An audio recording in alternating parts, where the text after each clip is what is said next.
प्रणाम होते। जी प्रणाम जी, बोलिए।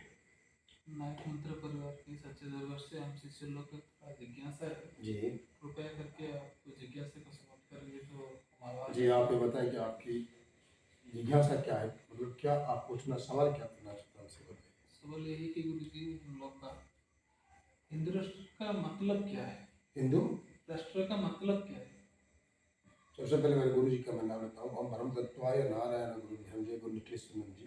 जय माई माई माँ काली माँ लक्ष्मी महासरस्वती दुर्गे माता श्री बोला पितामरी माँ वाराही जी नाम। हाँ, आपने सवाल किया हिंदू राष्ट्र का मतलब क्या है। देखिए, हिंदू राष्ट्र का मतलब है, हिंदू मीन्स हिंदी भाषा, हिंदुस्तान, हर स्थान, भारत के हर स्थान पर हिंदी भाषा होनी चाहिए। अंग्रेजी की मैया की ऐसी की तैसी, अंग्रेजी को भूल जाओ। हम मेहनत करके खाते हैं पीते हैं, तब हम अपना नाम कमाते हैं। हम किसी अंग्रेजों के अंडर में, अंग्रेजों के नीचे हम नहीं है। इसीलिए इस धरती, पावन धरती की, भारत की हर स्थान पर हिंदी भाषा बोलने की वजह से हिंदुस्तान कहा गया। हिंदुस्तान के अंदर हिंदी है, इसलिए हिंदू कहा गया। हिंदू एक राष्ट्र है, एक राष्ट्र, हिंदू एक राष्ट्र है, मतलब पूरी राष्ट्र हिंदी है और राष्ट्र भाषा भी हिंदी है। इसको कहते हैं हिंदू राष्ट्र। हिंदू राष्ट्र का मतलब ये नहीं कि सनातन धर्म को बचाए, बाकी लोगों को मार के भगा दे। हिंदू राष्ट्र बहुत बना रहे हैं, अभी चल रहा है हिंदू राष्ट्र। बहुत सारे, मैं किसी के नाम लेना नहीं चाहता हूँ, लेकिन ये जो कर रहे हैं ना, गलत कर रहे हैं, नहीं करना चाहिए।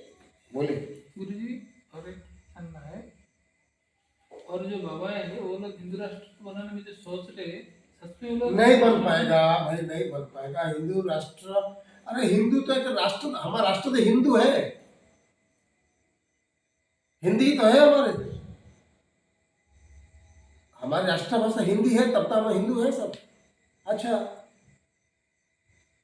तुम्हारे कहने का मतलब है कि बाकी लोग छोड़ के चले जाए, बाकी धर्म, और हमारे धर्म रहने चाहिए, बराबर ना? यही तो है सवाल लोगों का, कि बाकी धर्म भारत छोड़ के चले जाए, खाली सब ब्राह्मण ही रहे। क्योंकि ये बोलने वाले जितने सब हिंदू राष्ट्र बोलते हैं सब ब्राह्मण ही है, इसलिए उनको ब्राह्मण ही चाहिए, और बाकी सब चूतिया है। ये कुछ ब्राह्मण निकल के, और इसके अंदर राजनीति की बड़ी चक्रव्यूह हो, इसमें सत्ता के लिए। मेरे कहने का साफ सा मतलब है, अभी आप बोलोगे कि भाई मैं मछली खाता हूं, मैं उसको बोलूंगा भाई मछली छोड़ दे, नॉनवेज है। जैसे खाओगे अन्न वैसा होगा मन। पॉजिटिव खाओगे तो मन शांत रहेगा, नेगेटिव थिंग्स खाओगे तो मन अशांत होगा, नकारात्मक शक्ति आएगा, क्योंकि नकारात्मक चीज है आमिष, मछली मटन ऐसा। तो ये सोच जरिया से जो है, अभी हमको जो पसंद लगा हमने खाया, तो मैंने बोला कि भाई मच्छी मटन मत खा, ये खराब गलत चीज है। उसने कहा गुरुजी अगर मैं मच्छी मटन नहीं खाऊं, ये मच्छी फिर कहाँ जाएंगे, समुद्र में भर जाएंगे तो रास्ते पर आ जाएंगे सब मच्छी, लोग नहीं रह पाएंगे, बड़े बड़े मच्छी आ जाएगी, लोगों को खा जाएंगे, तब क्या करोगे, लोग नहीं बचेंगे। गुरुजी ने एक शब्द कहा, शास्त्र में कभी अध्ययन करो कि भगवान के भक्त कौन किस मुश्किल में पड़े हुए हैं आज तक, तो उनके जैसे क्यों नहीं बनते।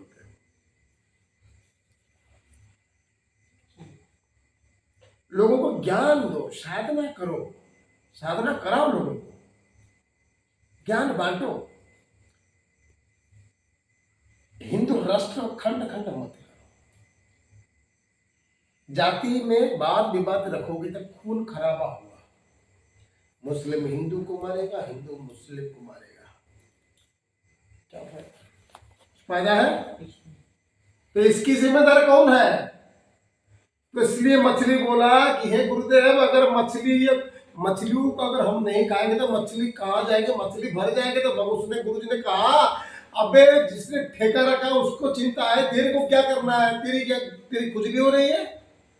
जिसने मच्छी को पैदा किया, मच्छी कहाँ रहेगी उसको वो टेंशन उसका है, उसकी चिंता है। हमारी चिंता नहीं है मच्छी कहाँ है, मच्छी कहाँ जाए, कहाँ क्या खाए, मच्छी किसके घर में, किसके बेडरूम में सोए, किधर हागे मुते, उससे हमको चिंता नहीं है। मच्छी को भगवान ने बनाया है, तो भगवान का चिंता है। क्योंकि हर प्राणी जंतु भगवान की है, और चाहे एक कीट पतंग भी हो या मनुष्य हो, हर प्राणी भगवान की सृष्टि और उसकी स्थिति से ही बना हुआ है। इसलिए ये जिम्मेदारी, मछली एक प्राणी है, मत्स्य अवतार भी कहते हैं, भगवान विष्णु का रूप है मत्स्य अवतार। फिर भी लोग इतना मूर्ख है, मत्स्य अवतार है भगवान विष्णु जी को, और उस विष्णु को भी खा जाते हैं। शर्म आनी चाहिए। ये सब सारा किसी को दिखता नहीं है, अच्छी चीजें दिखता नहीं है। थोड़ा सा सत्ता से पैसे लेकर हम राष्ट्र बनाएंगे, ये कर देंगे, ढंका कर देंगे। अरे तुम यार एक ऐसा नियम बनाओ, कोई भी धर्म रहो, क्योंकि पहले से ही संविधान में लिखा गया है धर्म एक निरपेक्ष राष्ट्र है, और ये बहुधर्म का देश है। इसको इतिहास में मैंने भी खुद पढ़ाई किया था। तो जब बहुधर्म का देश है तो हर तरह के धर्म रह पाएंगे, लेकिन अगर हर धर्म के अगर लोग रह पाएंगे तो उनको एक कानून है, उनके लिए सरकार है, उनके लिए। तुम किसी को मारने वाले कौन हो, अशांति करने वाले कौन? अगर अशांति कर रहा तो पुलिस पे रिपोर्ट करो। पुलिस क्यों बना हुआ है? उसको क्यों प्रधानमंत्री बना दिया है? राजा है वो, प्रजा की देखभाल करना उसका कर्तव्य है, और उसके राज्य के अंदर कोई गलत चीज ना है उसका है। हमारा क्या चीज है भाई? इसका मतलब है भाई हम सब भाई भाई हैं, और हम सब हिंदुस्तानी हैं। हिंदू हमारा राष्ट्र है, हम सब हिंदुस्तानी है। बगाओ जात पात के भेद को, हम सब भाई भाई हैं। ये चाहिए, अपनापन चाहिए। खुद के घर के अंदर शेर बनो, बाहर कुत्ता ही बनो। शेर बनोगे तो दूसरा शेर के अंदर टक्कर हो जाएगी। ये खून खराबा के अलावा और कुछ नहीं होगा, बन पाएगा। अगर इन्होंने जबरदस्त किसी धर्म को निकालने की कोशिश किया तो साले उनकी जो कर रहे हैं, उनके तो बच्चे चले जाएंगे, खाएंगे पिएंगे मरेंगे। साल पूरी छोटे छोटे गरीबों के बच्चे जो कष्ट है, छोटे छोटे बच्चे हैं पढ़ाई करते स्कूल में, उनको भी मारा जाएगा, ये भी मारा जाएगा। ये क्या ऐसा बनने वाले हेलीकॉप्टर में दूसरे देश भाग जाएंगे, लड़ाई करा देंगे। जब लड़ाई शुरू होगी तो हेलीकॉप्टर में प्लेन में फुर्र करके उड़ जाएंगे, हम गाड़ बनाएंगे। सीधी बात। इसीलिए सब बेकार है, नहीं बन सकता। मैं इसको पसंद नहीं करता हूँ। और बोलिए, जप और तप में फर्क क्या है? जप और तप, जप करना और तप करना के अंदर बहुत फर्क है। जप और तप करने में जमीन आसमान है, लेकिन अगर नजर से देखा जाए तो जप तप एक बराबरी होता है। जमीन आसमान का फर्क है? जप और तप में जमीन आसमान का फर्क है। अगर देखा जाए तो जब थोड़ा सा फर्क है। जाप तो एक शब्द को लेकर चलता है, लेकिन तप बहुत शब्द को समझाता है। जाप में मानसिक जाप, और कोई माला पकड़ के जाप, कोई ध्यान से जाप करता है, ये सब कुछ जाप कहते हैं। माला पकड़ के जाप करना बोलते हैं, जाप करना। माला पकड़ो या बिना माला के जाप करना। तप दो शब्द है इसका, दोनों को लेकर चलता है।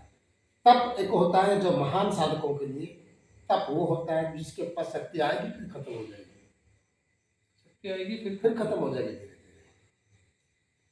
जप और तप, जाप करना और शरीर को कष्ट दे रहे हो कि नहीं? जाप करके शरीर को कष्ट दे रहे हो कि नहीं? तब तो उसको कहते हैं तप। तुमने तपाया अपने शरीर को, जप जपाया, तप तपाया। जप ने तुम्हारे होठों से जपाया, तप ने तुम्हारे शरीरों से तपाया। तो तुमने जाप किया, तुम्हारा उतना शरीर कष्ट है ना, या ज्यादा कुछ नहीं है। तो जो तप रहे अग्नि से, तप बिना अग्नि का तपना और अग्नि में तपना, इसको कहते हैं जमीन आसमान फर्क। वो आग में तप रहा है, तुम आराम से कमरे में सब बैठ के तप रहे हो, और ये तपना और अग्नि से जो बैठ के करना पूजा, उसको गर्म, उसको जो तपना सहन करना, वो तप हो गया ना, तप अलग। ये दो तप में, अग्नि तप में जो बैठता है वो सर्वशक्तिशाली होता है, क्योंकि जप और तप में तुमने खाना नहीं दिए उसको, और रखा तो उसका जो सुगंध है उन्होंने लिया। लेकिन हवन में क्या होता है, 1 सेकंड में खाना बन गया, भगवान तुम खा लो, धुआं निकल गया, भगवान हाँ। तो इसी से होती है ऊर्जा। इसलिए जो अग्नि में बैठ के रात दिन हवन करते हैं, उस शरीर को कितना कष्ट है, हजार हजार बीमार लेके बैठते हैं। जो जप करते हैं उनकी पैर लग जाती है, अगर कष्ट करेंगे तो फिर उनको वो चलो खड़े होकर तो कर सकते हैं, लेकिन हम तो एक बार हवन कुंड से अगर निकलेंगे तो बैठ नहीं पाएंगे। इसलिए जितना टाइम बैठना उतना टाइम बैठना पड़ता है, 3 घंटा 4 घंटा है बैठक में, तो शरीर कितना कष्ट है। और जाप करके एक जगह पर बैठकर इस रूम के अंदर जाप करना, क्या उसको तप कहते हैं? बोलो ना, मैं तप तप और जप नजदीक, और तप जप जमीन आती।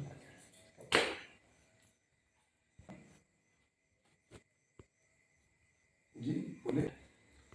बैरागी, बैरागी का मतलब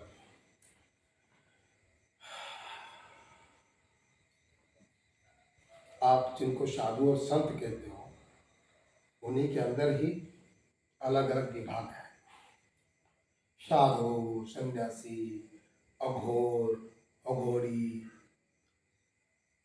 किन्नर, ऋषि, महर्षि, ये सब जितना नाम दिया है। बाकी इनसे ऊंचाई और कुछ चीज नहीं है।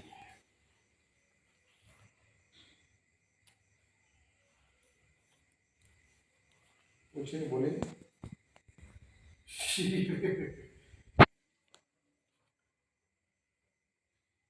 शिव,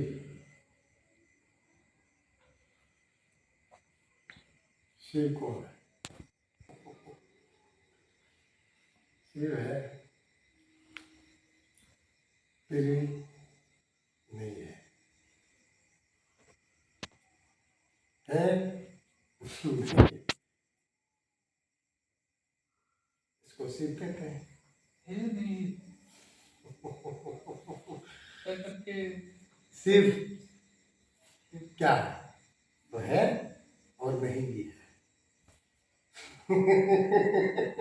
शिव का मतलब है सब, सबका शरीर रहता है, सबका जब सब तुम्हारे सामने रहता है तो शरीर रहता है कि नहीं? जब जलाओगे तब खत्म होता है ना। बिना जलाने श्मशान, बिना श्मशान लेने से पहले सब का मतलब क्या है? एक मुर्दा पड़ा रहना, उसको तो सब कहते हो, लेकिन उसका शरीर भी है कि नहीं साथ में? या भूत है वो? शरीर के साथ में है ना, शरीर के साथ में है ना, हिलता है ना डुलता है, खाली सोता रहता है, उसको कहता है ध्यान, और वो है शिव।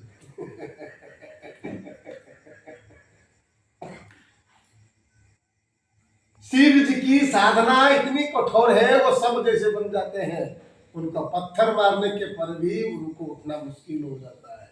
इसलिए तो ज्यादा मंत्र जाप करने से ही शिव जी प्रसन्न होते हैं, ताकि इतने ध्यान मग्न से शिव जी रह जाते अंदर, श्री राम जी की भजन करते करते सब बन जाते हैं। कहां से सांस जब ये रुकती उनको पता नहीं रहता, खाली बोलते रहते हैं श्री राम श्री राम श्री राम श्री राम। जो 8-8 घंटा 10-10 घंटा बिना हिला डुले बैठे तो उसको क्या कहेंगे? सब कहेंगे या इंसान कहोगे? मुर्दा कहेंगे ना। इसीलिए वो है, वो नहीं है, नहीं है तो सब है तो नमः शिवाय। वैसी शक्ति है नहीं, निराकार है, महाकाल रूप।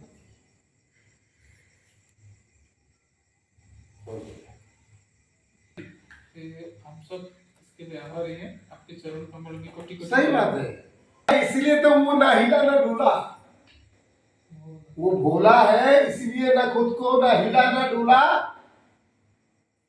ध्यान में बैठ गया तो वो सब बन गया। जब किसी से बात कर रहे होंगे तब मैं बोलूंगा उसी में, इसलिए तो सबको पूजा करते हैं, अगरबत्ती दिखाते हैं, दिया जलाते हैं सबको। शिव एक शव है, सब एक मुर्दा है, इसका मतलब है कि शिव जी मर गए, उनकी आत्मा जगी हुई है, उनकी शरीर मरा हुआ है। जब आत्मा फिर केंद्र अवस्था में चला जाएगा फिर शरीर जग जाएगा, केंद्र अवस्था व इसको ध्यान करते हैं। देखा हूँ क्या शिव भोला है, सरल है, लाज में पड़ा रहता है, जनता नहीं भोला है, सब कुछ है। इसलिए शिव सबके जैसा बैठ के तपस्या करने के बाद भी सबकी ध्यान रखते हैं। ठीक है, चलो जय माता।